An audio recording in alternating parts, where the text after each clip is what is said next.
Je suis aujourd'hui au Portique avec Clément de l'équipe médiation qui va nous parler de l'exposition qui est en cours puisqu'elle a commencé le 23 juin et qui se finira le 23 septembre. Bonjour Clément. Bonjour Swazik et bienvenue au Portique. Du coup en ce moment le Portique il présente dans le cadre d'un été au Havre une exposition qui s'appelle Ressac de Florent Punière et David Raffini qui sera du coup comme tu l'as dit jusqu'au 23 septembre. Donc en fait ce qu'il faut savoir donc c'est un duo d'artistes du coup qui ont aussi une pratique à côté chacun de leur côté. David est plutôt autour de la peinture et Florent plutôt a un rapport plutôt à la sculpture et à la vidéo. Du coup dans cette exposition en fait il traite pas mal de la voiture, de l'objet usuel en fait en général, de la tôle.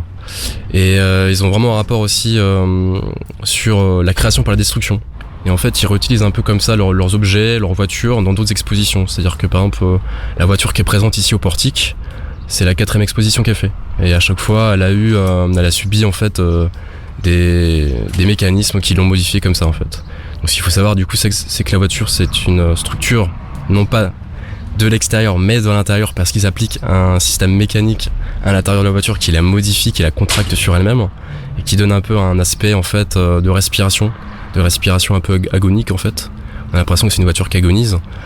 Elle fait aussi penser à Carls automatiquement parce qu'en fait c'est une Opel GT donc c'est une voiture de course. Donc il y a directement un rapport à la voiture Carls, moi je cite ça aussi parce qu'ils ont pas mal de rapports au cinéma en fait par rapport à leurs vidéos et leurs voitures. Et même dans la vidéo qu'ils ont pu faire aussi au 2e étage, en fait on a ce côté vraiment aussi où la voiture est humanisée, elle est un peu possédée comme ça par une sorte d'énergie et parce qu'ils aiment bien aussi créer vraiment des fictions autour de dans leur pièce en fait. Ils veulent pas que ce soit juste posé comme ça, ils veulent pas non plus que ce soit juste un document en fait, que la voiture, que la vidéo soit un document de la performance de la voiture et des modifications qu'elle a pu subir.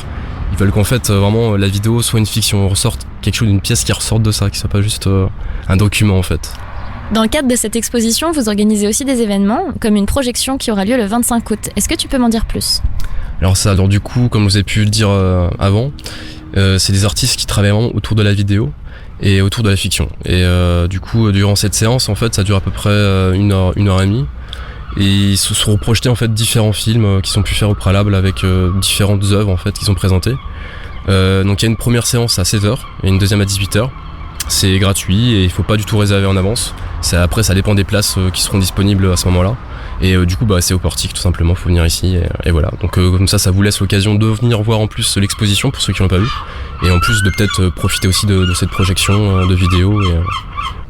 Pour visiter l'exposition et avoir le droit à une médiation, comment est-ce qu'on fait ? Alors au Portique, déjà on accepte, c'est à partir de 3 ans jusqu'à adulte.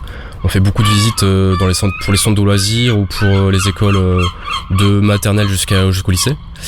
Et là au préalable, il faut du coup réserver en avance sur le site internet et du coup c'est payant, c'est pas gratuit. Par contre après l'accès au Portique est gratuit, enfin ça vous pouvez venir comme ça avec vos enfants, n'importe, etc. Mais à partir du moment où vous voulez une médiation, c'est des médiations de groupe, du coup qui sont autour de 10 ou 20 adultes à peu près, où là du coup c'est pareil, c'est réservé en avance et payé. Sinon après c'est plutôt les week-ends où en fait il y a toujours un médiateur qui est là, donc si vous voulez vraiment des informations sur toutes les pièces, il y a un médiateur qui est à disposition, sinon le reste de la semaine c'est un peu plus compliqué, il faut plutôt venir parler directement à la personne qui est à l'accueil. Et voilà, sinon après vous pouvez bénéficier, il y a une interview des artistes qui dure une dizaine de minutes, il y a aussi une feuille de salle qu'on donne dès l'entrée, donc qui a tout un gros texte, etc., qui indique aussi où toutes les salles se trouvent, où toutes les pièces se trouvent avec les titres des œuvres, qui sont à disposition du coup de toute personne qui entre. Donc en logique, on arrive quand même à s'en sortir, à avoir les clés de compréhension sur l'exposition en cours. Pour ce qui est des informations pratiques, comment est-ce que ça se passe ? Donc l'exposition Ressac, qui est dans le cadre d'un été au Havre, est forcément disponible dans le guide d'un été au Havre.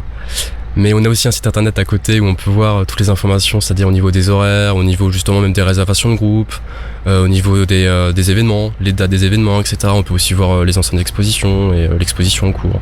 Donc voilà, faut pas hésiter à aller sur le site internet ou dans le guide d'un été au Havre directement. Quelle est l'adresse du site internet ? Donc c'est www.leportique.org. Du coup on est là pour vous accueillir du mardi au dimanche et de midi jusqu'à 19h. Voilà. Et ça jusqu'au 23 septembre. Merci beaucoup Clément. Merci à toi d'être venu pour visiter le Portique et puis pour m'interviewer. Et j'espère retrouver de nombreux auditeurs qui vont venir nous voir prochainement. Et puis voilà, à une prochaine fois.